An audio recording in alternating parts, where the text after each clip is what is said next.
Well, what's up, Bears Nation? It's your boy, Coach T with Chicago Bears 360, back with another live pregame show for you today. We got Bears versus Panthers. Of course, the Bears are at home versus Carolina Panthers today. The DJ Moore revenge game. I don't know if it's actually he came out on the good side of the deal. I don't know. The DJ Moore get back game. I'm sure some incentive in there for him. Either way, man, the Bears look to take the next step in the Caleb Williams era versus the Carolina Panthers. We're going to talk about it. We're going to talk about the injury report, the upcoming schedule, and where we think the Bears, are headed, especially going overseas into London. That and so much more.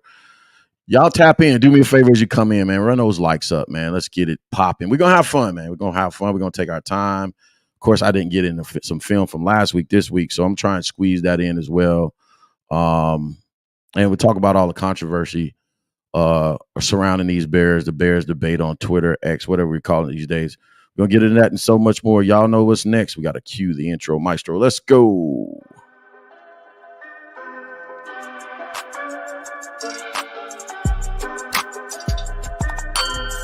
Life like chess move to pieces, you know I roll in silence. On the road to them Benjis, I fill my teeth with diamonds. The Lord done put me through some tests so I can learn my lesson. They take advantage when you cool, I can't control aggression. We go back and forth talking, so who we really blaming? Tell me to change, I'm not myself, and then you start complaining. Can't understand your situation if you had a main. But you caused me for some shots, we barely knew it. Welcome back, Bears Family 360 Nation. Thank you for joining us in the chat. I appreciate the comments. We got my guy Julius in the building. We got a special guest. Got a special guest on the show. Yeah. Look, mini me right here. A little mini me right here. Man, buddy he got your whole face, bro. I know. Tell me about it, man. Hey, 1 out of 7 ain't bad, man. Yeah. That ain't bad at all, man. You said ain't nothing like that, right? You got your look like Julius copy and paste. Yeah, exactly. It's weird. It's definitely weird, but I'm grateful. So yeah, man. That's super cool. You know what I'm saying? Listen, man, we looking to chop it up, man. Hey, Steve-O, won't you you already, if y'all not on, Steve-O, let me know in the chat. If y'all not on live, man, you can hop on too, man. Holler at us.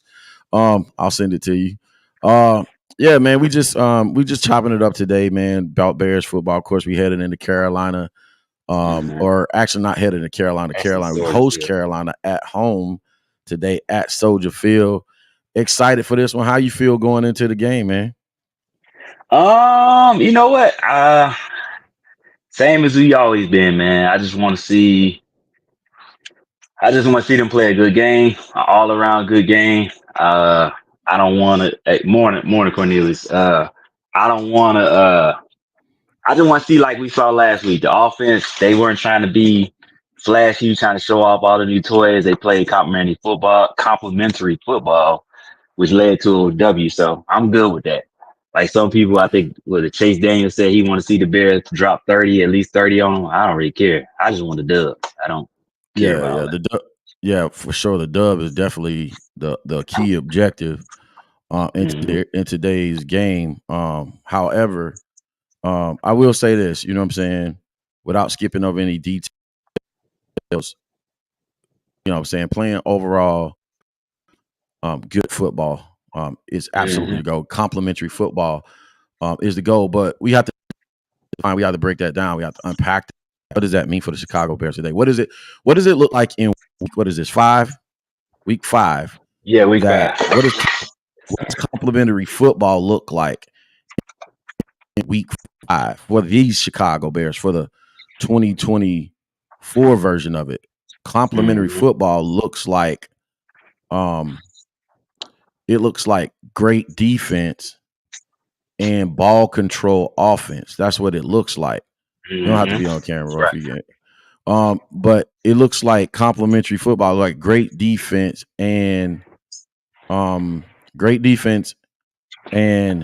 complimentary offensive football, ball control football at this point, right? A lot of the conversation about, this week, a lot of the talk, a lot of the debate on Bears Twitter, Bears X about, you know what I'm saying, comparisons for this Bears team, not Luke Gessie, Shane Waldron's offense versus Cliff Kingsbury. We're going to get into that a little bit here in a minute.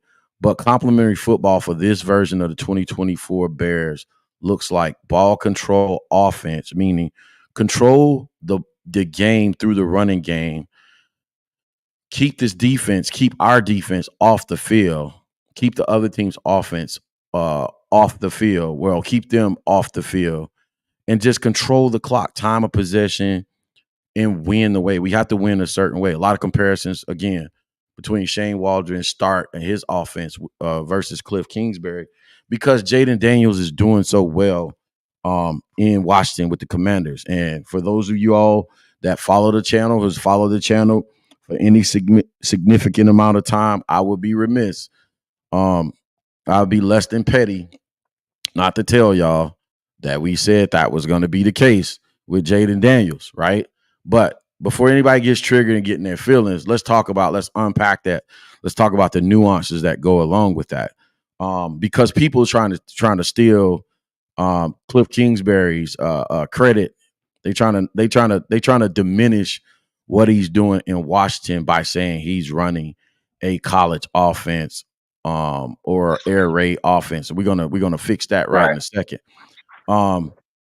That's not the case, and I'm gonna show the video in a minute. That's not the case. He's not running a college offense. I think it was my last live. I actually went live at like 12 o'clock in the morning because I got tired of debating with people on Twitter and explained to him it's not air raid, it's not college. It's all he's doing is calling a good complementary offense for what they're trying to do in developing Jaden, Right. get him ready for what's to come later on. He's actually applying the progressive overload or the progressive upload that I've been discussing about how you want to bring a young quarterback along. Progressive overload or progressive upload, meaning you're giving him a little bit every week and you adding onto his plate, but the offense is super simplified. It's super simplified going in, and he's simply adding to it and building off of it. And what he simply started with was his run concepts. Their run concepts are already in 303 mode. If I had to apply to do college terminology, they're already in 303 mode in Washington. Their run concepts. And this is what I thought we would do in Chicago with Shane. We said this coming to the season, all off season on our show. We talked about that. What you should do is make sure we're mastering the run game, our run concepts, and build off of that. Why did we keep Shane Waldron? I'm not sure. Why did we keep Semo if we weren't going to start out with the same run concepts or more mature run concepts and then build the quarterback's development off of a solid run game? Like, what was the point? What was the focus, right? Well, I'm sorry. Go ahead. I ain't going to cut you off. No, go ahead. I'm reading a little bit of comments because I want to pause for a second. I'll get your question. By the way, shout out to Bear Truth 9, Cornelius, and Steve on the comments. I'll answer your question. Julius already tagged. I'll get back there in the morning. No, I was gonna say I just think it's something that we talked about in the off season, whether we were on the show or you talked a lot about it during the summertime. We weren't really doing a lot, because like we said, we talk all the time. But I felt like the one thing they did that I didn't want them to do was try to show off their new toys, show off the shiny new toys. And that's exactly what I felt like they did in the first 3 games. It's like you said, we got 3 number 1 receivers. How is Shane going to incorporate that? Because his offense normally isn't like that. That's not his offense. And they tried their hardest. I'm sorry, go ahead. Nah, I don't want to cut you off, but say it slower for the people in the back. What was the conflict that we called out prior to the season, so that Shane was going to have to resolve? The 3 wide receivers. The 3 wide receivers. I just want you to say it slower. Okay. So in your own words, why is that a conflict for Shane? Because his offense isn't predicated on that. Say it, because I get tired of saying You know what I'm saying? I get tired of saying the same stuff all the time. So you know what I'm saying? I want somebody else to say it. Why? I mean, his offense isn't predicated on that. He's plays a no. Sorry, sorry about that. Can you hear Nah, me? we got you. We got you. Yeah, I can hear you. I'm doing some work in the background too. Yeah. Okay, yeah. No, somebody's calling my phone. No, he does a lot of mid zone and stuff like that. He runs the ball. He's smash mouth football type of dude. Then you add these three wide receivers. Now he's got to adjust his offense, right? And then what I felt like it was like, hey, we got to show off our shiny new toys. So let's go ahead and put three wide receiver sets out there, and that's why they struggle. But as you seen last week when they finally decided, like, you know what, we're gonna go on the center, we're gonna run this, we're gonna do that. Swift got his numbers. You know what I'm saying? He did well. The offense moved well. We started doing play action stuff. So I feel like it was the first 3 weeks. It was, hey, we want to do this, and Shane wasn't ready to call that type of offense yet, or So he didn't trust his guys to be able to run that type of offense. You know what I'm saying? Either or maybe both. Shoot, who knows? so more specifically, and you were getting close to what I was trying to allude to and what we said in the preseason. The conflict is, and it's well documented. Shane is a 12 and 13 personnel type of guy. That's how his offensive run game works. His run concepts work, and his split zones, his mid zones, all of that runs out of 12 and 13 personnel. That's what he does. That's who he is. That's his identity as an offensive coordinator. That's the guy we hired. So Right. all the talk coming into the season is we have these three dogs at wide receiver: Keenan, Odunze, and DJ. Mm-hmm. Well, if they're all on the field at the same time, that's 11 personnel. That is not what Shane does. That is not what he does. That's a direct conflict to what he does well. What made him a good offensive coordinator. So the whole question coming in the season for the show was, how are we going to resolve that? Is it going to get political in the building, and they were going to force him to have all three wide receivers on the field at the same time, 11 personnel, three wide receivers, one tight end, one running back, five offensive linemen, and the quarterback? What's the math on that? 5 offensive linemen, quarterback, 6, one running back, 7, tight end, 8, 3 wide receivers, 11. 11, yeah. So 11. if you add a tight end and do what he normally does, one of those wide receivers has to come off the field. Correct. That's why it's a problem. It's a philosophical problem. How are they resolving that in the building? That's what I'm looking for today in the first half. What are we going to see? Are we going to see more 12 and 13? So if y'all follow me on X or Twitter, y'all notice I think I started to, but I deleted it last week because I was watching the game with my wife. I was tracking our personnel usage. I had a chart up. I know I did the first week. I had a chart up tracking the personnel usage. How many times we went. I think the first game, the matter of fact, the Caleb game where he threw 52 passes, we went 11 personnel like 57 times. 12 the next personnel usage was 12 personnel 23 times. See what I'm saying? So it's Okay. it's part of the conversation. That's how I watch football. That's how, as a coach, that's how I know what's going on. That's how I know, you know what I'm saying? Like, hey, I'm watching personnel usage. I'm like, all right, bro. The game plan is not where it's supposed to be for us. Anyway, I gotta get up out of here, y'all. Yeah. What's okay, up, man. Jay? Yeah, Enjoy I gotta it, hit man. church, man. No, I know. Y'all. We'll check in with y'all. We'll I'll check in with you. y'all later, baby. I don't know if we do the after show. I'll try to jump on, but I gotta get up out of here. Do that. That's a good time too for us to bring my guy Jay Tarbarian in. Justin, what's up, man? What's going on, Coach? How you doing, G? I'm good, man. So you heard the conversation we started out with. You know what I'm saying? Yeah. And the expectation is, managing expectations, helping the fans manage expectation as to what to watch for with our personnel grouping, which I think we solved a little bit in the second half last week. Right? So I saw him run split zone. I don't remember what personnel group he ran it out of, but I saw him running split zone. Matter of fact, I even text my boy down there and I was like, hey, I think y'all found something with that split zone. Might want to stick with that. But anyway, what are your thoughts, man? What are your thoughts? Yeah, well, before this season, we was talking about it, Coach T, on this program with how Shane was going to utilize the numbers game to help Caleb get through some of the turbulent times. Like we're seeing right now, like uh, the Texans game was a situation to where we seen the perfect storm. Right, you're down.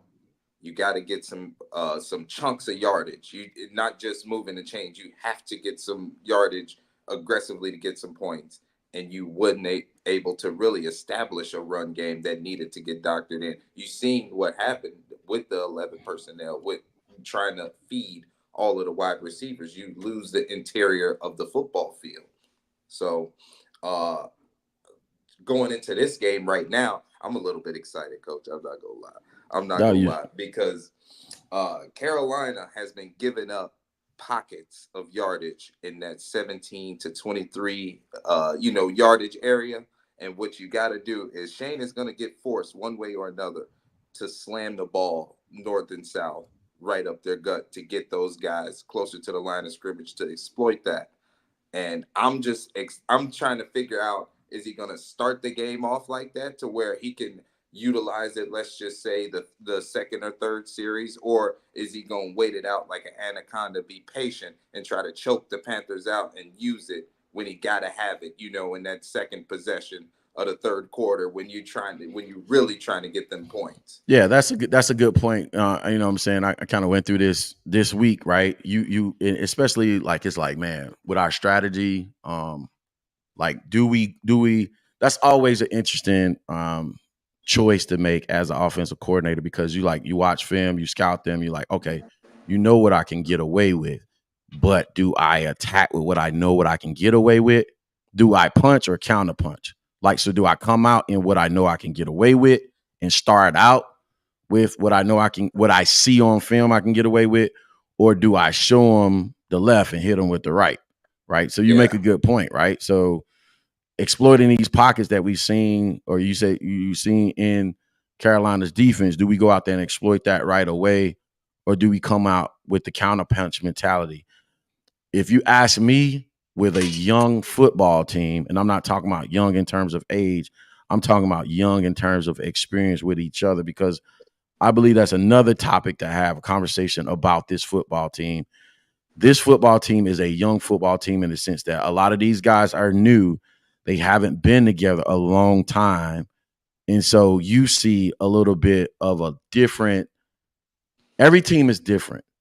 And you're seeing a little bit of the fraying, if you will, you're seeing a little bit of peach fuzz, a little bit of what we call Irish pennants in the Marine Corps, where we're fraying of your clothing a little bit because people are being more vocal and outspoken in the locker room than times past. And it doesn't feel like this team is as close as teams in the past.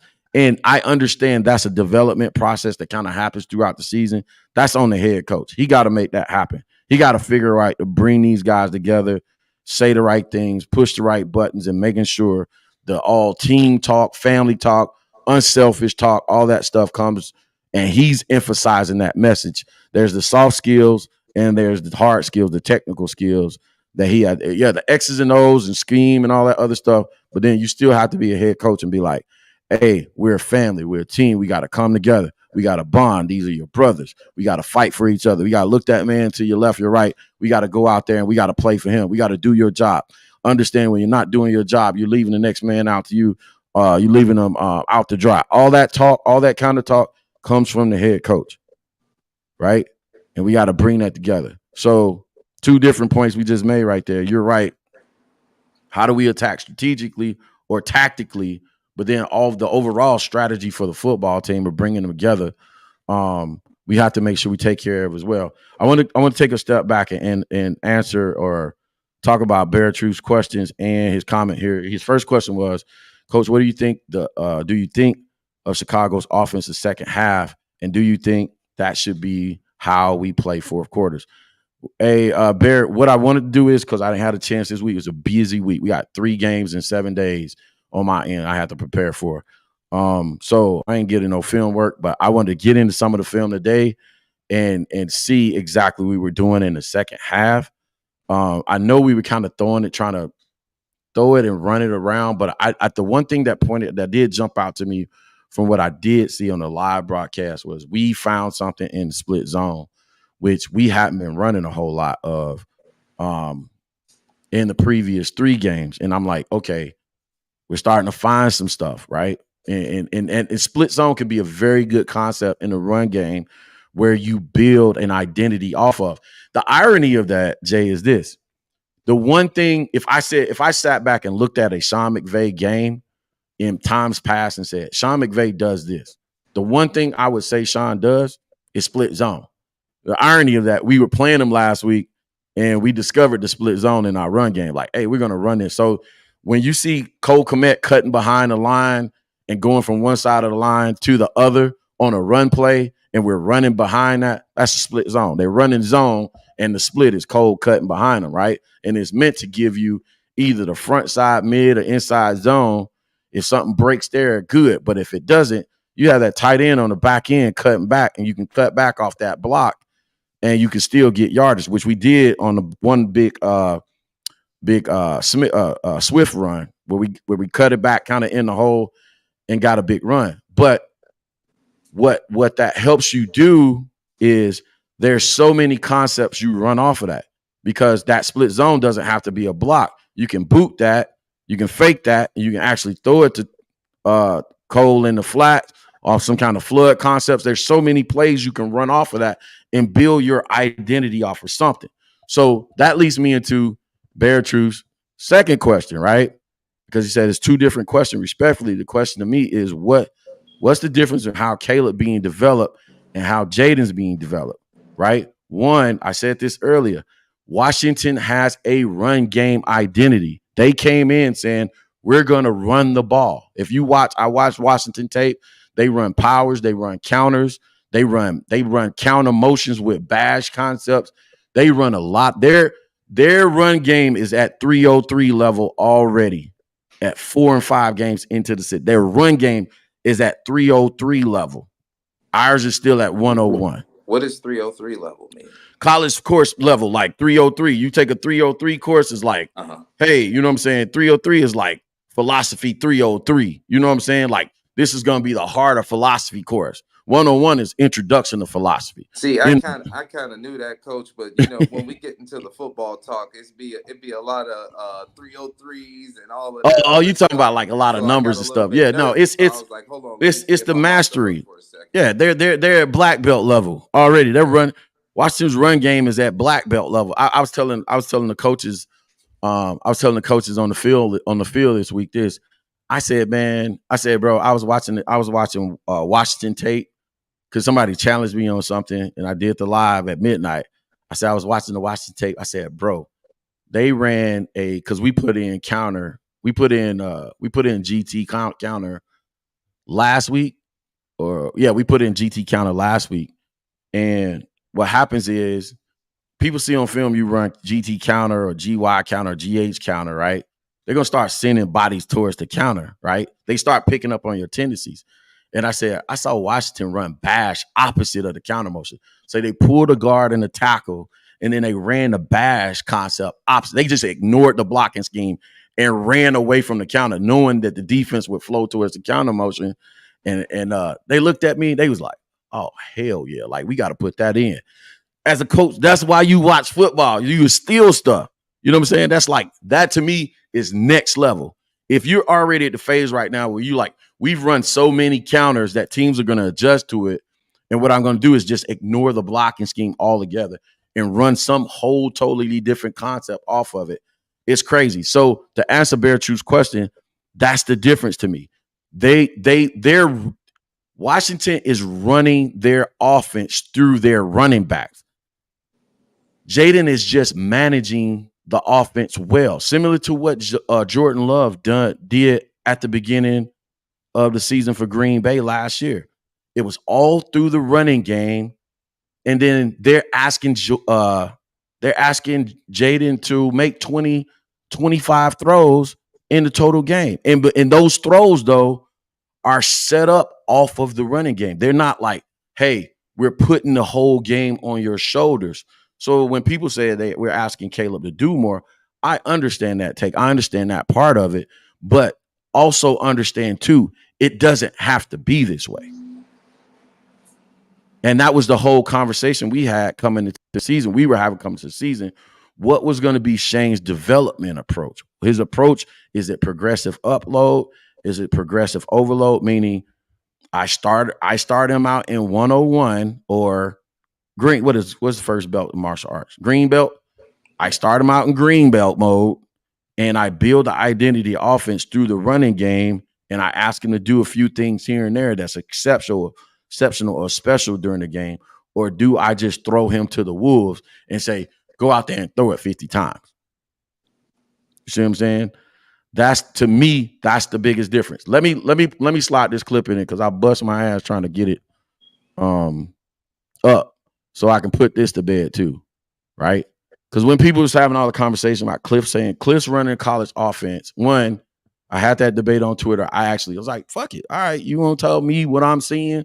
Bet. I'll do a whole show and we can watch the film together. And I'm going to tell you, it's not air raid. It's not college. But I also remembered this clip. This is why I initially said or refuted what they were saying, because I was paying attention because we had nothing else to do in the offseason. I was paying attention to what people were saying. Y'all listen to Cliff Kingsbury in his own words when asked about the air raid college stuff in offense. Everybody talks about the air raid offense. How has that evolved for you from the time you're in college to Arizona to now? Yeah. At Texas Tech, University of Houston, we had Case Keenum and Patrick Mahomes, so we were throwing it a ton, and it was spread offense just like a lot of those are. You get to the NFL, you learn the nature of that game and the different personnel groups and the matchups and things like that, and I'm not sure where we were on pass percentage my last 3 years there, but I know it wasn't at the top. So we want to be balanced. We want to be able to run the football and play action pass and really do whatever it takes to win. But the air raid deal is I'm honored to be a part of that because it was Mike Leach, and I have a tremendous amount of respect for him, but I wouldn't categorize anything we do under that name. I wouldn't categorize anything we do here in Washington under that name. AKA, if you listen carefully to what he said, listen, thanks for the question about the air raid stuff and all that other stuff. Shout out to you for doing your research and learning what air raid is. But he's also saying, he said, in my last 3 years or 2 or 3 years at Arizona, he said, we weren't at the top in the passing game in the NFL, meaning that's what the air raid is supposed to do. You're supposed to be lighting up the league. In other words, I tried it in the NFL. I realized it doesn't work. I went back to the drawing board, and I've decided that in this opportunity at Washington, I'm not doing that anymore. I'm not trying to do that. I'm going to be more balanced. You heard him. We're going to be more balanced. We're going to be multiple. We're going to run the ball. We're going to go play action. In other words, I'm going to call an NFL style offense. Because guess what? That crap doesn't work in the NFL. Corners are faster. They're more physical. Linebackers are faster. D linemen are faster. So the concepts, while you may sprinkle it in, you can sprinkle in an RPO here and there, but you can't major in minors. You can't major in condiments in football concepts, meaning zone read. I can't run zone read all the way down the field. I can't run RPO all the way down the field. At some point, I got to have some adult, you know what I'm saying? I got to have some meat, some substance in. Just wanted to put that to bed because I was tired of hearing about it. And then once I actually looked, I took the time out of my busy schedule to actually take time to look for the clip and then actually look at the film. I was like, nah, I'm gonna put this out there. So again, he's not running a college offense. He's running a simplified offense. Again, it's not hard. Matt LaFleur did it last year with Jordan Love, and he built him up as the season gone. And that's the biggest difference that I've seen between them. Now, shout out to Shane. Second half, like I said, put some stuff together. Do we build on that? That's the question. Do we build on it? And Jay asked a great question that we're going to pick up the conversation on. He asked a great question. Okay, you found something. Do you come out and say, all right, we going with what we found? Or do I look at Carolina can't do this, can't do that. Let me put my 3 wide receivers back out there and exploit it. Yeah. What would y'all do in the chat? Where did y'all do? Do you pick off where we left off and establishing our identity, or do you try to you know what I'm saying? Do you press the gas and try to And, you know what I'm saying? And you know, it's tricky because you look at a team like Jacksonville, and they always get into these points of the game to where they try to force the run game into the operation. And what they do is they run themselves right off the field and out of rhythm. I want to see if Shane Waldron is going to be conscious enough to be able to be like, all right, we've moved the chains a couple of times through the air. Let me see if I can get a consistent run game right here to see if I can soften it up for the middle of the interior of the game, because there's going to be points to where 3 field goals won't cut it. Yeah. Field goal. Well, we're in purgatory right now, Coach T, because the biggest difference I see from Jaden Daniels and Caleb Williams is Jaden Daniels is in an offense to where it's more than just field goal range, best possibility. Jaden Daniels complements the run game so much to where the most important position on the field is just a role player. He's just playing his role, literally. That is I can't put it any better than that. It's beautiful watching He's him just illustrate. We're talking about Jaden Daniels. The media is hyping him as being potentially the rookie of the year already, and I saw the hype this week. But the truth of the matter, it is what Jay just said, bro. Coach, he is 1 of 11 on offense, just doing his job. He's playing within the system. Yes. And some plays he's the paint, some plays he's the paintbrush, and as the quarterback, most of the time, of course, he's the painter, of course. But there are instances where he's just icing on the cake. I think the overall way of describing it that's what it is. That's what it is. I think in the Bears, I don't even think I know in the Bears fan psyche, it's the overemphasis of the quarterback position and too much talk about, well, we haven't had a 4,000-yard passer and all this other stuff that we forget this is football. It's 1 of 11 on offense. It still takes a team, right? And this is probably I'll say something. I want to mention Foster's comment right here, but I want to skip also to Bear Truth's follow-up question. Say, hi guys, hope everyone is well. How about more 13 and personnel on goal line in 3rd and 3 or less? And I agree. 12 and 13. But listen, 12 and 13, I don't care. Right? 12 and 13 is our identity. It is what it is. Less 11, more 12 and 13, and we're going to play more complementary football with this defense and with this punter. Oh my God. It shouldn't be rocket science. We're joined by my guy Steve-O. What up, my boy? What's the word, gang? Big timer.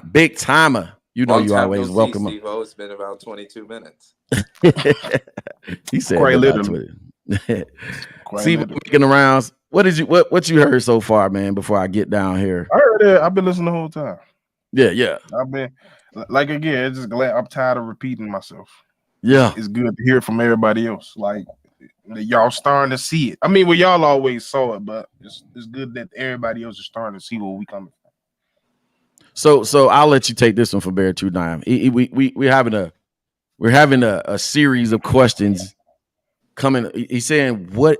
So his question was, what is the Washington OC doing more simplified to what Chicago's doing for a rookie minus the run?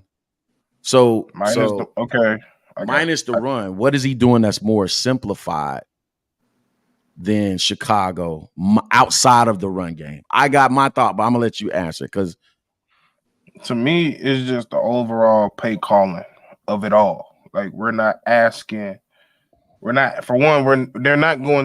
going in the game knowing like we're not going to put our quarterback in a predicament where he's throwing the ball plus 30 times. That's not happening. We're not doing that. We know what's good for this offense. We know what's working. They're running the ball. They ask him to do short intermediate throws, and about 3 to 4, 5 balls a game, they ask him to go deep, take a shot. And for the most part, his arm ain't tired. You ain't been doing too much all day. He ain't shell shocked. He can make that throw, and 9 times out of 10, he's making throws. And the most important part, they're putting up numbers, they're scoring, and they're moving the ball. So I'll piggyback on that, and I agree with what you said. Look at the numbers outside the bottom line numbers of what he's putting up, right? Not the total TDs and passes, but look at the numbers that we largely ignore. This past week, 82% completion. Yep. The week before, 93% completion, an NFL record. But you know what they're gonna say, Coach? Oh, so many throws. It don't matter. That's what I'm saying. So okay. Execute. So yeah, you still got to execute. Yeah. It's 93%. It's 82% on no more than 25% throw. It's to the point you made. So in the passing game, they're picking and choosing their shot. So shot plays are shot. Hey, we're gonna, it's so it ain't even, people want to call it college because it looks so simplified. It's not even college. It's high school. It's not college at all. It's high school. Yeah. It's I did this twice this week. Hey guys, we're gonna take 2 shots in this first half. We're gonna take 2 shots in the second half. Everything else, we're not. The quarterback knows going into the game, bro. If you take 2 more, if there's a 9 route in the route concept, if we call 15 pass plays and there's a 9 route in 7 of them, you're only permitted pre-game, already predetermined. You're only permitted to take 2 shots in the first half, 2 shots in the second half, because the deep ball, the fly route, 9 route, whatever you call it, it's a low efficiency pass anyway. It's a low, it's a low percentage pass anyway. So if I take 15 shots and it's already low percentage, but watch this. Here's the next layer to the answer to Bear Truth 9 question, because the question tries to separate what they're doing in the pass game from the run game, and that's not how you think about it. That is not how you coordinate offensive football. Everything is built off of the run game. I'll give you an example. Me and Coach had this conversation yesterday, right? We're killing the opponent with our counterplay. We're killing our opponent with our counterplay. So what are they going to do? If I'm killing you, if I'm pulling the guard, pulling the tackle, and I'm killing you in the counterplay, I'm taking bodies from the strength of the formation, pulling them to the weak side of the formation, and I'm gutting you. I mean, we was gutting them 5, 7, 10 yards a pop. What they start doing to stop us was they start taking the linebackers and running them that way, right? So what we do? We start going fake the counter and throw the simple pass to the flat. So you can't separate. You shouldn't separate the two as an offensive coordinator. It's a strategic game played tactically. Okay, you can't stop my counterplay at first. I'm running it. Oh, you stopped it by taking these linebackers from their normal responsibilities and running them to those gaps. All right, boom. Okay, I'm going to field their responsibility, their area of field with a tight end, and I'm going to throw it there. A simple flat pass to the flat. And I'm still 1 step ahead of you. So you don't say, oh, we're just throwing it here and we run it like that. No, you hear Flu say this all the time. You hear Shane say this all the time in that press conference. Marry the pass game with the run game. We have to marry the two. There has to be a relationship. So it's not just, it's fake GT counter, 9 flat, 4, whatever. You know what I'm saying? Post. It's not just come up and run. Now, the times that you do just come up and run a pass concept is in obvious pass situations when you're behind on down and distance, right? There's nothing I can run on 3rd and 8. That's a good call. What can you run? Toss, counter, power, inside zone, outside zone. On 3rd and 8, I'll probably run a draw, maybe. Pop. Listen, but watch this. If it's 3rd and 8, and I'm coaching defense, that's a great point, Jay. But you know what we're yelling on the opposite sideline when it's 3rd and 8? Pass, screen, draw. Pass, screen, draw. Watch, pass, screen, draw. Everybody in the building knows if it's going to be a run, it's going to be one play. Draw. Pass, screen, draw. That's all it can be. Now, watch this. If it's 3rd and 3 or 3rd and 2, what I got in the back? Now, if you're the defensive coordinator, you blitz. You could be wrong. You could be dead wrong. Hey, you know what's funny? You bring that up, Coach T, because I got a whole argument with Bobby on live, and we was arguing about formations, and it was because it was like a 3rd and 2nd. We got in shotgun. I'm like, why are we doing that? We're telling the defense we some pussies at that point because they already know they gonna run. We gonna send the hounds and we gonna go get Caleb, and that's what happened. That's that new football shit. and that's my whole thing to break it down very simple. What's the difference between us and Washington? They're not going to send Jaden out there 1st down and put him in shotgun. It then proceed after that. It's 2nd and 8. Put him in empty set when they're not going to do that. Always threaten. This is my philosophy. Always threaten the line of scrimmage. I'm always. I like people don't like under center because people had a conversation about under center just to have a conversation about being under center, right? I'm always going to threaten the line of scrimmage. You know what I'm saying? And this is a good time to bring this up or put this up here, right? You know, we're going to always threaten the line of scrimmage. What is this doing right here that we have Caleb under center right here? When this guy's up here, already have their first responsibility is run. They have to play run game first. But when he's up under there, they step to the front. People always talk about middle of the field throws. Well, the reason why you don't see as many middle of the field throws in today's football is because it's in gun. So these guys are not really respecting the run. They're getting back to the zone right here. But when you go up under center, these guys have to take a hard step inside and respect the run. Their first responsibility is in the run game. First step, boom. You see them hop in? Look at that. They're already 3 yards in because they have gap. They have run fits. Let me take this back. They have run fits. They got a gap that they're responsible for filling. And if they don't go now and the O-line gets a head start on them, right here. This guy has contained, what is this? This he's in the what? 2? No, he's in the 3. He's in the 3. Right? So he has contained, he has B gap. He has A gap. He has A gap. He has B. He has C. A, B, C. Contain. Let me see. A, B, C.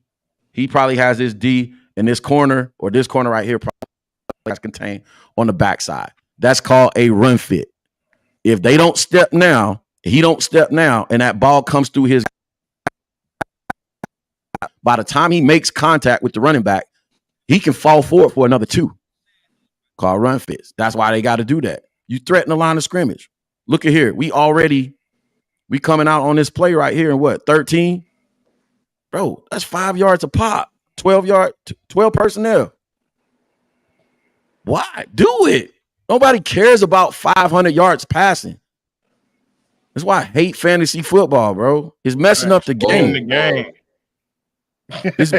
I'm going in today. I hate it, man. Hey. What? Here we go. Yeah, nah, man. Because guess what? Fans only care about their quarterback having 400, 350 yards passing, 3 touchdowns or 4 touchdowns. Right? This is not basketball. I care about the W. This is not basketball. We don't care if you had 32. We don't care if you had 40 points. I'll let y'all talk while I run through film. Because they killed me because they always talk about the Super Bowl and you watch the Super Bowl stats and every time the person wins, it ain't a crazy stat. Oh, yeah, quarterbacks be having 220, 250. Yeah, because the playoffs is about what? Defense and running the ball. Come on, man.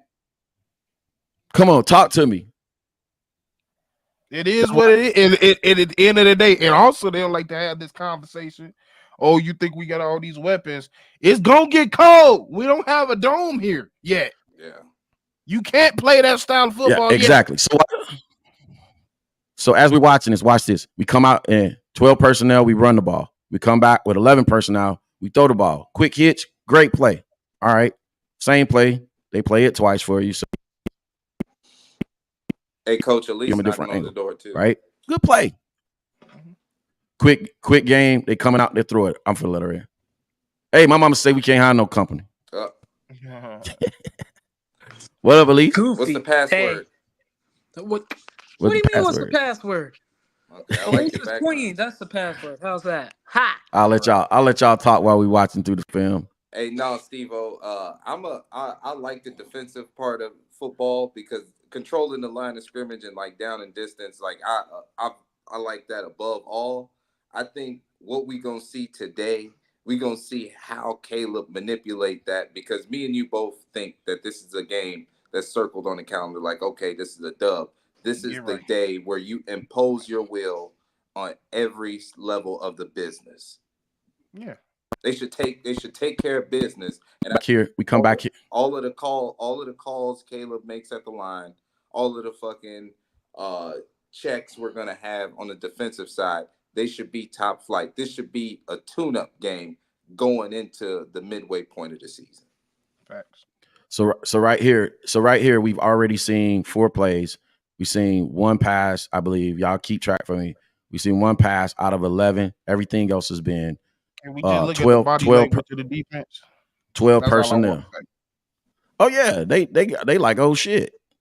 That's why I just want people to pay it. This is why I emphasize. Yeah, you got it, bro. He come on the center, bro. By the way, I would call this 13 personnel because Everett's in here and Mercedes and Komet's in here, but this is 22 personnel. Everett's in here. He's a tight end, but remember, Corey Blasingame is hurt, so to get back into his stuff, he had to figure out who could play fullback for him. He's trying to get to his stuff, man. I'm telling you, he's trying to get to his stuff. This is Shane right here. 22 personnel. This is belt to ass offense right here. Yep. By the way, that's the new craze in football right now. My kids are going crazy with that belt to ass stuff. Ass football right here. 22 personnel, 2 tight ends, 2 backs. We coming downhill. This is what I tell my kids. We should be able to walk up to the line of scrimmage and the quarterback tell them, hey, I'm coming through the B gap. There's nothing you can do about it. Mm-hmm. Stop it. This is how we want to play football. This is how I want the Chicago Bears to play football. Fuck all that cute stuff. This is how I want to play football. Hey, we coming through the B gap. It's December on Lake Michigan, Soldier Field. We're making a playoff run, and we're coming through the B gap. And stop it, please. Yep. And LA boys. And based on the line we got right now, that's just the best thing to go for. Yeah. What play is this right here? This is one I love. This is a staple right here. When I'm talking, this is big boy football right here. Boom. Are we don't fullback? If the fullback leads up here and we pull, that's power play. All right, yeah, I got to dip out before I get cussed out. Best play in football. Counter. Power play. We're running powers now. All right, Steve-O. Appreciate you. All right, buddy. Be safe. Bear down. We need more Doug Kramer at fullback. When he was out there at fullback, I was fired up. We need more Doug Kramer back there. Yes, sir. I was literally fired up when I saw Doug Kramer line up at fullback. That was fantastic. But it looks like Kari's back. I think they just released the what do you call those? Final injury reports or whatever. Weak side zone from under center. Whole point of this is we show the strength to this side right here. Let's go back. Hey, coach, I have a question. Go ahead. How come we weren't doing this the first few weeks of the season? It's a mystery. I'm just asking for a friend. It's a mystery. Minds would like to know. I love this angle right here. This is great. This is a great teaching angle right here. Boom. We go back. Bam. I love this angle right here. Great. Listen. You seen Tevin shoot right through. Shout out to Shane, man. Because I ain't never been able to say this a whole lot all season. Shout out to Shane right here. The run fits for LA is right here. Your one technique is always going to be to the weak side of the formation. So when they come up to, they break the huddle. LA sees this. They go rip, Liz, right? Rip is strong right. Liz is strong left. Or ours is Ram and Lion, right? In our defense. They go Ram, Lion, right? Strong right, Ram. Your 3 technique is always going to be to the strength of the formation. So whereas more bodies, 1, 2, 3, 4. 4 is the strength. 3 technique always to the 1 technique always to the weakness, right? But watch what we do. This is how I know when we're playing great football. You know what I'm saying? People get off my ass, bro. I do this. I get my bag. I start talking my shit. I do this. This is how I know this is a good play call. Watch this.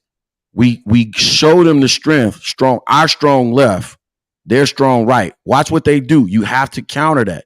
We have to cover these gaps. This guy has A gap, he has B, he has C, he has contain, or he has spill, he has support, right? We have to cover every gap. So watch this. If you split the field in half right here, how many players are over here? How many defenders are over here? And how many over here? 1, 4, 5, 6. And you know it's 5 on the backside. But what do? Do we run towards the strength on this play? Hell no. I'm going to show good play call. It's good shit. It don't have to go for a touchdown. This one I know. This I know you in your bag. This is why I know if you know what the fuck you doing as an OC.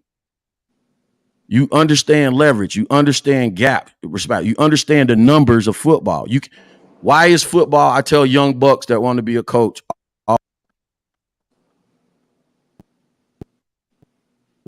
And not 12. It's part of the strategy of the game. If you play with 12, the football field could be even. And then it takes the strategy, takes the chess match out of it. So when it's played with 11, you have to decide, am I going to shift my numbers to the strength or am I going to shift to the weakness? Am I up to the strength and slant to the weakness? What am I going to do? Because defensively, you're always supposed to be at air quotes and the disadvantage. Football 101 right there. Here we go. We come out empty on what? I wish they put the down and distance on these damn video replays. I don't know what this was right here. So I don't even know what down and distance we in. We come out empty, right? But so let me ask y'all this, and I'm gonna pause from the X's O breakdown so we can just talk. We come out empty, regardless of the down and distance right here. This play, everything starts with protection. So the question is, we're in empty. Do y'all think these 5 dudes right here can hold up versus 4? And yes. Do they? No. Okay. The 5 versus 4. You say we win most of the time. We should win. We should, but I don't think we should. But this version of the 2024 Bears, they don't. I tried. That's what I said. We should, but we don't. It's no dumb answer or a bad answer. But theoretically, Jay is right. You think 4 we should win? Yeah, we should win 5 versus 4, but typically we don't. So Caleb and has to know, right? I had this conversation all week, right, with my people.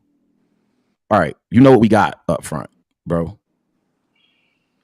Unless the ball is coming out quick, don't run that shit. Don't run empty nothing. If I'm defense, I've never seen this play before ever again. I ain't gonna say that. Knowing our personnel, this ball got to come out quick, so it got to be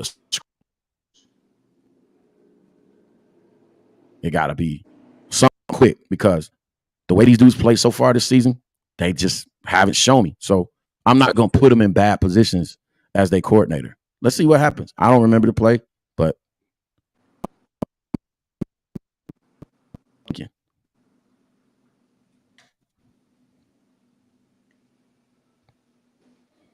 Yep. Ball out quick, man. Why does that ball? Why is that instead of a 9 route, a post route, something deep developing? Because of them dudes up front. Now, the top tier offenses in the league, Kansas City, some Detroit that got 5 dogs up there. Oh, they can do what the hell they want to do. You can go 5-man protection. And let me give you one more before we move on to the topic. Right? The top tier offense in the league, they can run routes all over the field with 5-man protection. Because they want, they can do what they want to. But watch this. When you can't do that, when you can't get down the field on deep passes or take shots on 5-man protection, that's when you start, hey, man, we can't do, like my offense right now, we can't do 5-man protection. Coach, we got to be in everything 60 pro and higher, meaning there has to be a back in the backfield helping with either a linebacker or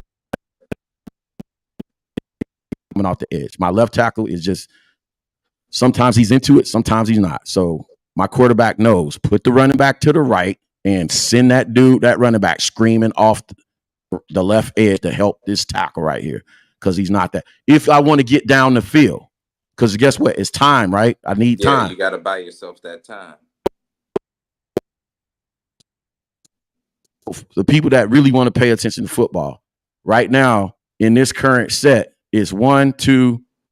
Say these guys were studs. They were perfect, right? They were Kansas City O-line, Detroit O-line. Right now, it's 1, 2, 3, 4, 5 versus 1, 2, 3, 6, 7. Mathematically, you're already, as an offense, at a disadvantage. When these dudes can't block 5-man pro and I start having to put a running back in the backfield, now it's 7 versus 1, 2, 3, 4. If I have to go 60 pro, if I have to go 70 pro and say, hey, Cole, stay in, close in, help Braxton right here, and I got to put a running back on this side to help versus verse on that side. Now I'm 70 pro. Now I'm only 1, 2, 7. You see how you get conflicted when you can't block, when you don't have stud offensive linemen? The numbers get jacked. And so you see the percentage begins to shade now. Now, first I had 5 versus 7. Now I'm down to 3 versus 7. Mathematically, I mean, I don't have to be a mathematician to understand the percentages go down significantly the more I have to add bodies to the protection scheme. That's football 101 right there for you, man. So that's why we got to be like, hey, what the hell are we doing? What the hell are we doing? We got to get people out there that can play ball, man, that can play. You know what I'm saying? At some point, we got to stop discount shopping at the NFL player mall and start getting dogs. That's what the White Sox do. I do not want the Bears to turn into the White Sox. Do not. Go ahead, man. What y'all want to talk about? I got Coach, you gonna be upset today. Sanborn jersey. I hope they dominate. I hope they dominate, but I hope they dominate the right way, though. Dominate. Be a good fantasy game for Caleb. And Andy, I need Andy Dalton to turn into the Andy Dalton we saw at the end of his Bengals career. That'd be great. That would be nice. Throw a bunch of picks. Here's the thing with Chicago, man. I wouldn't be surprised, bro, that this game is closer than it probably will be. It was last year. Let me see. What's the money line? What's the money line? Bears versus I think it was 2.5. Oh hell no. Hey, Jay, I'm taking the negative on that debate. If it's 2.5. It was 4. It was 4 when Bryce was the quarterback, but it changed after they named Dalton as starter. It's -4. Oh, it's -4? Bears -4. Yeah. That's still a pretty close game they're expecting. Mm-hmm. I still think it'll be close. Remember last year, we only won by, 2 points? Bears fans thinking it's going to be a Bears blowout because it's Carolina, man. Get that out your head. I'm just telling you right now. Guess what? I'm Bears fans. Cornelius Sale says he prefers a quarterback control the game. Shout out to Burlesmo in the chat.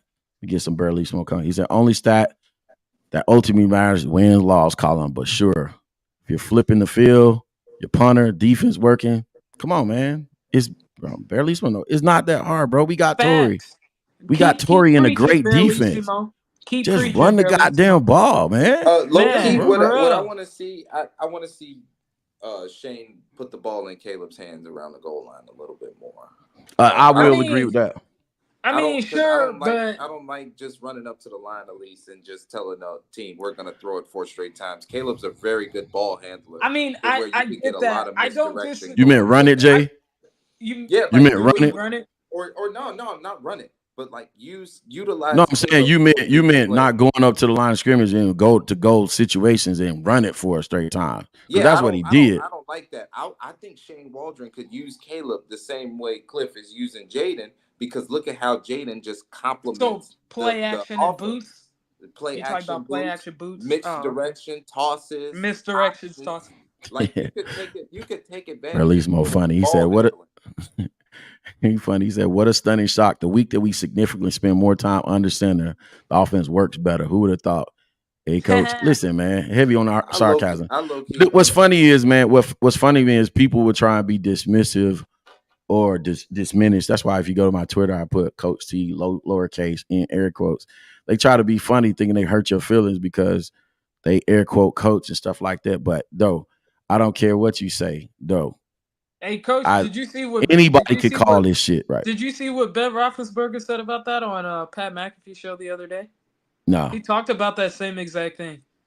He said these younger players need to work more under center. That's what he said. He man. Like the college game is ruining. It's like yes. I just had this talk with our quarterback. I had to damn near yell at him and fuss him because, one, you're in school, you don't know what's going on in the world outside of your own little world. Facts. And this was a week ago when Helene was coming up. Oh, so yeah. We come out in practice and we go under center, and he's all pissed off. He's all pissed off because he has to go under center. And I'm like, one, you don't watch the damn news, son. It's a hurricane on the way. And we got a game tomorrow, which they actually canceled the day of the game was the day Helene's supposed to hit. They canceled the day because of the rain. So, you want to be in gun all day and it's supposed to be a monsoon? Yeah, he does. You didn't know, Coach? Yes, he does. It's crazy. Like, just to emphasize the point of where football, I hate where it's going. I hate it. I hate it with a passion.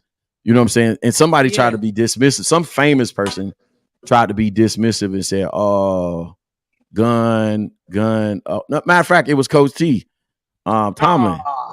Who I was like, that hurt my feelings, Coach. He's like, gun under center. You can get to all stuff the same. Yeah, you can, but the impact and the effect it has on the defense is not the same. I gotta go, guys. I just want to leave you guys with this: bear down and pencil in Caleb for 2+ touchdowns. Oh man, I'll rock with you on that. I'm not gonna pencil nothing in. I just want to see improvement from you. Caleb. Will see That's improvement. That's all. I'll rock with you on that. Elise, you know what? You guys should pray for the Panthers for their safety back. Again, as long as Caleb improves every week, which he has, I'll be a happy person. So nothing else matters to me. I'm easy to please this season. So really, someone got me reading, man, and thinking. He said, go ahead, Elise. Read it so I can hear it. He said, Coach, when you come out in 11, 12, etc., then shift to empty. You got to throw a motion in, right? If you really want to have your WCO option routes. Question mark. You're going to break down WCO for me. You know, everybody use different terminologies. I don't know what that means. I'm trying to digest it. If I had to guess, and I would be completely off base, wildcat option. Nah. I don't know what WCO means. Yeah. So, but I'm trying to use context clues and figure it out. You got to throw motion in. Well, I'm gonna start with this. Motion is never bad. So your answer, if you saying throw emotion into anything, that's always gonna be a yes for me. The answer is yes. You're right. So yeah. We get to it. Let me give Ralph some love. Ralph Love in the building. Ralph Love in the building. Ralph. Burlison got more. Bear True got more. He said, "How do you get this offense going? How would you, as OC, pick this up and go if Shane's fired and you got the keys?" Actually, I don't think Shane should be fired. I think Shane is on to something, man. Be honest with you. He's getting to his stuff. He's getting under center. He's getting 12, 13, 21, 22 personnel in and playing big boy football. Damn, we got the best wide receiver options in we got one of the top wide receiver trios in all the NFL, all that. Damn, all that talk. Just look at it this way. You have two guys in your personnel packages that you can go with, and you always have a guy that's going to be fresh. So if DJ needs a breather, then and Keenan and DJ's out there, DJ needs a breather, run Rome out there. If Keenan needs a breather, or you know what I'm saying, you let me tell it, man. Especially with the injury issues right now, Rome and DJ should be getting the most tick now anyway. So run 12, 13 with Rome and DJ, and then bring Keenan in on gotta have it third down situations, and just let him be your Travis Kelce and win his one-on-one routes because he can help Caleb read coverages and get open. West Coast offense. All right, man. How did I pick up? Now I feel stupid. Thanks, Berlesmo. I appreciate it. West Coast offense. So let me go back. Oh, okay. That makes sense. That make a hell of a lot of sense what you just said. Empty. So going back to the comment, he said 12-13, shift to empty. I ain't have coffee this morning, Berlesmo, so work with me. Say when you go turn 12-13, shift to empty, you got to go throw motion in if you really want to. Hell yeah. Yes, sir. Yes, sir. You definitely want to the game next week. You want to know you want to know. Yeah, shout out to y'all. Everybody that's traveling. I'll be safe out there and all that stuff, man. In London and stuff. If you're going to the London game next week, have fun. Yeah, man, that's gonna be a good one. That's gonna be a fun one. But the answer to your question, Berlesmo, is emphatic yes, especially in the West Coast system where the ball is supposed to come out. You want to be in the most. You want to know exactly what you got. You don't want to be guessing. You know what I'm saying? You want to, hey, I'm in man, I'm in zone, I'm in two zone, I'm in whatever you in. You want to know so the ball come out and you can get to it, man. But the overall, I think this is going to be a good one. I think it's going to be a close one. I think the Bears are going to win. How we win matters to us. I think how we win matters the most. Now, I will say this. There is room for them to totally muck this up. If they come out with the mentality and be like, oh, yeah, it's Carolina. Oh, yeah, we want to make sure we get Caleb 350 today through the air. So we're going to come out. Y'all know this. Y'all know this to be true. This is the reason why I don't give Shane grace like I gave Luke Getsy. Luke Getsy, every time we said, this is so obvious that Luke should do this. And we were like, this is obvious. He should come out and blah, blah, blah, blah. Refusal to do that. So I'm not giving Shane grace. I'm definitely leaving room for Shane to come out the first play empty, maybe even the whole first drive, and more 11 personnel than 12 personnel, and try to sling the ball all over the field, and us make that's this. That's where the mistakes happen, Coach. We can't do that. We can't be doing that. Yeah, no, I got you. Let me let me see. I can't see. I'm trying to see Burley Schmo to invite. Yeah, we got about 15, maybe 20 minutes. 15, maybe 20 minutes. But I'll shoot you or something. Burley Schmo. Yeah. No, there's total room for us to muck this up, man. But I think you start off where you left off. You start off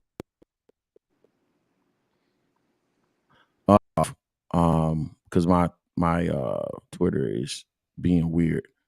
You start off where you left off in the second half, and if we can come out 12, 13 personnel under center, I think we found an identity, and we could put that talk to bed. I'm willing to, as a Bears fan and a Bears person, I'm willing to put to bed the talk of the Bears don't have an identity. If you do it two games in a row, you found something, you like something, it is who you are. Now, whether you're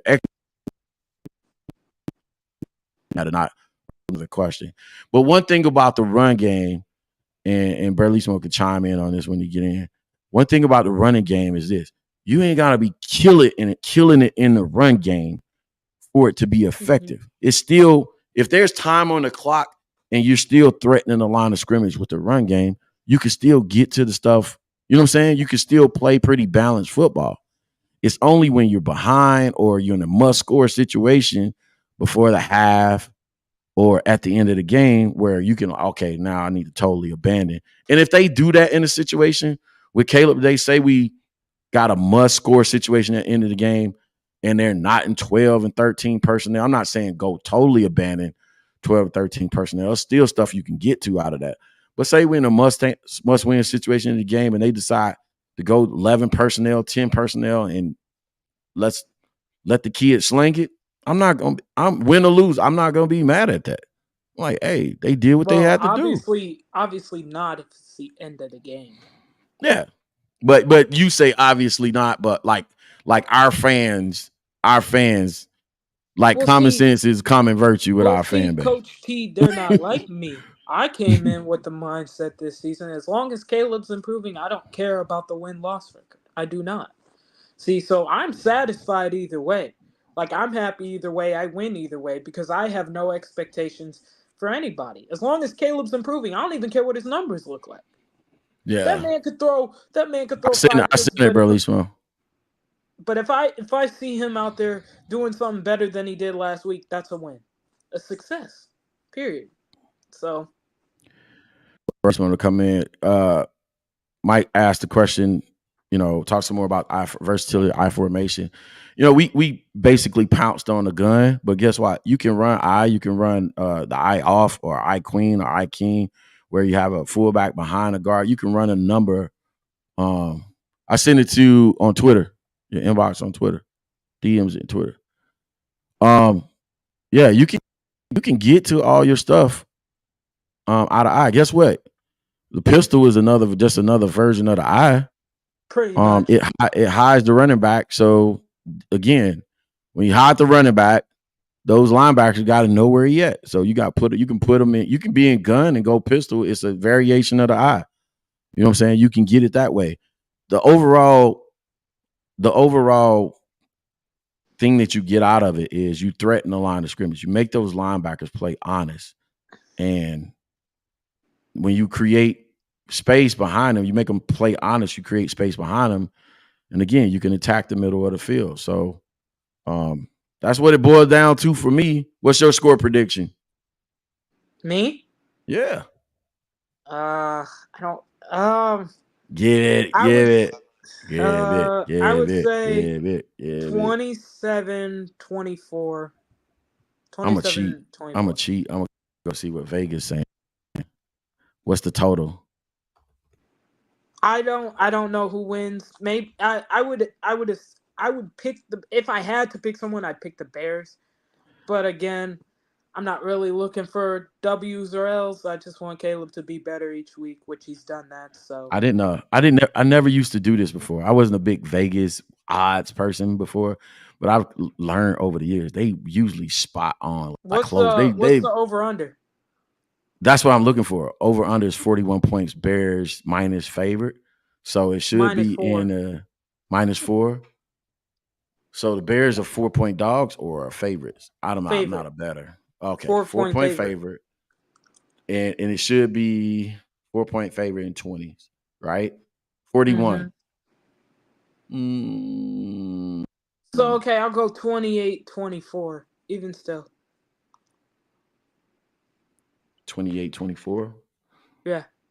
I'm going lower than that. I'm going 24 to 20. 24-20 Bears. Caleb with a last I think game-winning drive. I think Caleb gets a rushing touchdown finally during the season. I think he gets his first rushing touchdown today. And then I think he tosses a touchdown to – I'll go out on a limb here. He said he don't have it. And I will say I'll say another one to Roma Dunze. There you go. I got to hit the button. Hit the button. It's there, Billy Small.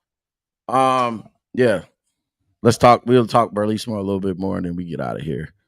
I'm sure he's going to bring up some topics that make us think a little bit more. Let's look at a little bit more film till he gets here, or he's already in the studio. But again, I'm not. I don't really care if we lose as long as Caleb's improving. I care. I don't. I don't, because I came in with that mindset this season. So for me, as long as Caleb's improving, which he has every week, that's because your Lions won. You get wins out. You get wins out of the situation either way. What up, Burley Smoke? Either way, that's my point. So, what up, Coach? What up, Police? It's like that when you get. It's like that when you have two teams. What you got for us, Burley Smoke? Hey, you're making some good points in the chat, by the way. I about my fantasy right now than I do anything else. You talk about Shane Waldron and sort of maybe what was he doing? I think maybe he was trying to cater too much towards USC Caleb Williams rather than Shane Waldron Caleb Williams initially the first few games. It looked like he was trying to sort of force feed quick read, sort of air raid type reads with a personnel which is really set up for West Coast offense, which we have been for the last, a variant of West Coast offense, which coincidentally Waldron actually runs really well. So why we sort of got away with that and didn't go to under center more, I like making things easy for your rookie QB. We're relying upon a rookie QB. Let's make it easy for him. Put him under center so the snap is right in his hands. Doesn't have to focus on catching it. He's going to turn his back to the defense. So his pre-snap read, after he's done his ball fake or whatever he's going to do, his head's back to his reads, onto his keys. He's able to get into a flow state. Read what you see, know what you saw before snap. Give him emotion, so he's got at least that information. You can tell a lot of teams try and run match coverage to kind of kid people on pre-snap motions now. That's the adjustment that a lot of NFL teams have made now, is running a lot more match versus motion. There are still keys that tell you it's match rather than zone, which is basically a alignment of your receivers versus cornerbacks, particularly slot and X. Generally speaking, you can tell by that alignment, and then safety alignment over that side, your strong side will tell you whether it's match. And that information, that pre-snap information, is absolutely vital for Caleb. The more information you give him pre-snap, let him do his thing. He's someone who sort of sees things. He's got great peripheral vision. He sees things quickly and he's able to adjust his feet quickly and get his arm slot so he's able to get the ball out quick. Yeah, no. The thing that helps most is the O-line. It helps the O-line the most because defense has to key run first. Yeah. It's that simple. No, you made a great point too in calling out the West Coast concepts that he does pretty good with his West Coast concepts. Shane does too. So I think you make a great point, Berlismo. He's matched that with his run game, which is essentially what we said. Get back to being Shane. Like, you know what I'm saying? Like, take the politics out of it. Take the people out of your ear, man. And just, you know what I'm saying? Just be yourself. Even the run, you said something which earlier, which I harp on about all the time. Whenever I do my backfield, your all 22 view. Whenever I do that, I say count your numbers left and right. What's your blockers versus defenders? How are you going to create your mismatch? Right. Because if you've called a run into a strength, then you're going to be having a tough time with it, no matter who your offensive line is. If you then can sort of counter that or give him a kill call or like an alternate call, so you're going to send the run the opposite way and you can maybe pull somebody, then all of a sudden you've got the mismatch. Yeah. And it's like that pre-snap information is going to give you that because you'll see the shift of the defensive line and linebackers with that motion, providing you go past center. Right. Providing your motion at least goes past center, even if they're going to return, go past center, see what the shift is, return, or continue across. And then that gives you, even on runs, it gives you your keys. So you can do your kill call, which, one thing that Waldron is good at is he's sending kill calls in, but we're not getting out of the huddle. And Caleb said it on that god-awful fourth down option play. He got out of the huddle with 5 seconds by the time he had the call. You can't kill call that with 5 seconds. And you had one timeout left. Run what you gave me. Yep. Got to run what you gave me. Yeah. One timeout left in the fourth quarter. It's like you're putting your QB in a bad situation, and then you're expecting great results because, hey, it's Caleb Williams, who was number 1 overall. He's a human. He's got 2 legs. He puts trousers on 1 leg at a time. He's you've got to give your guys, you've got to put them in a situation. You know better, coach. I'm preaching to the choir. No, but you guys in a situation where they can do what they can do. Yeah, it's all great points for emphasis. But also, I'll say this: this is the part that we give grace. This is the part where we give grace, because the dudes I have right now are not the dudes I had 3 weeks ago. You know what I'm saying? they're not the same dudes I had 3 weeks ago. It's like, man, we get in indies. I don't know whether it be yelling or pounding it, you know what I'm saying, just or running them to death or what. But it's like, I come out like 3 weeks ago, these dudes couldn't block a soul. Come out yesterday and they blocked 4 quarters of football, like blocked everything. They blocked powers, they blocked counters.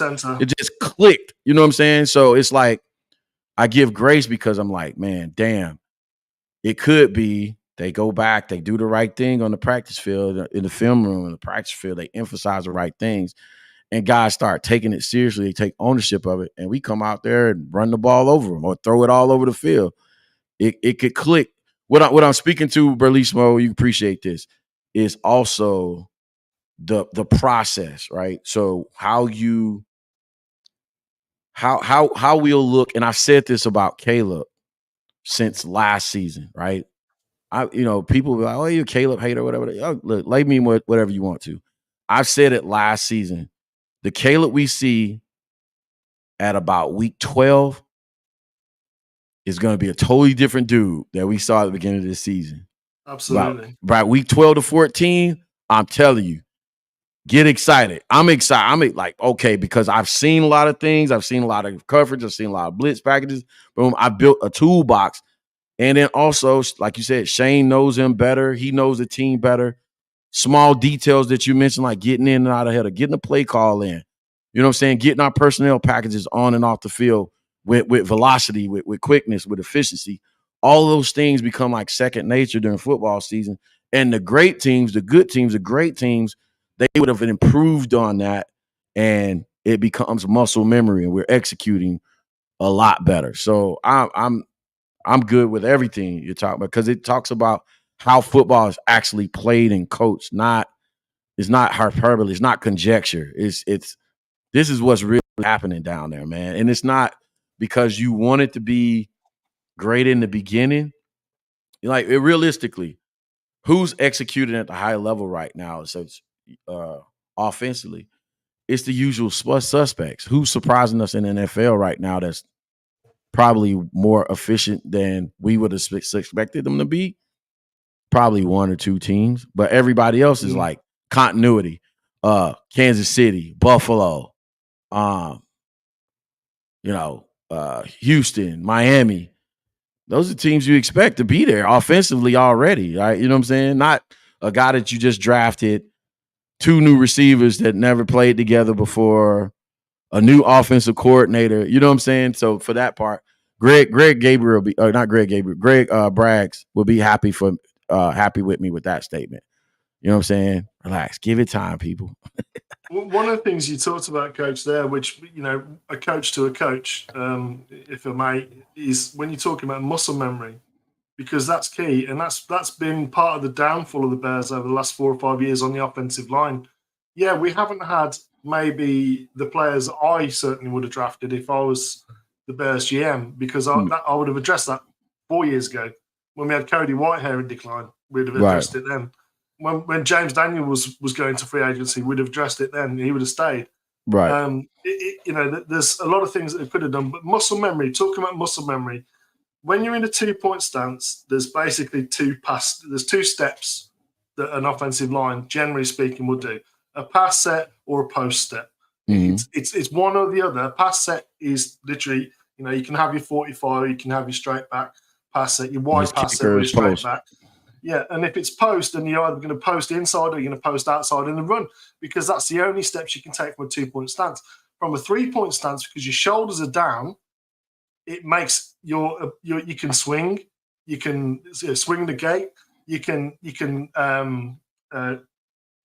zone step, you can post step, you can pass set, you can crunch.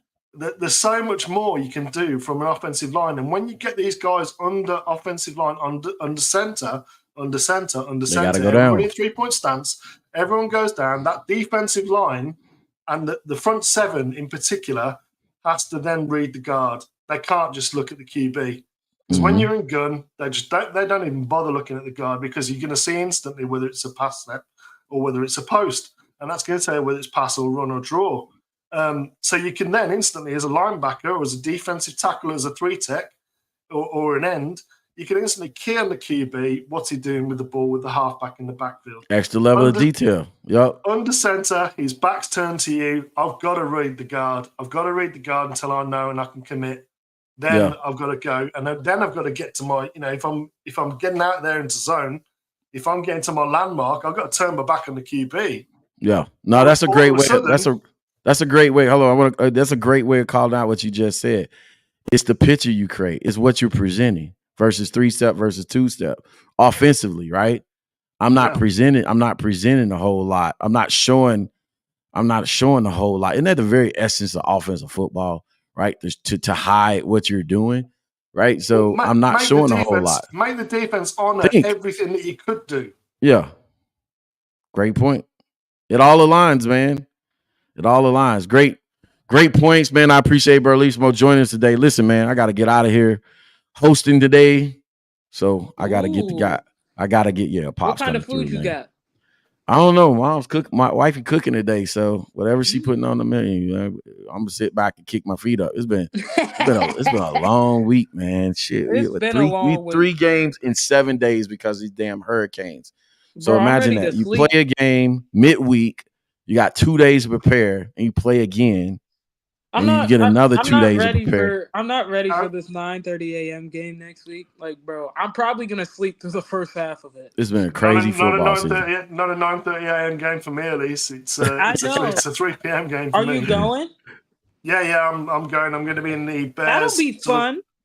I'm going to be sort of in the end zone, nearest where the players come out, Bears sideline side of the end zone, sort of about.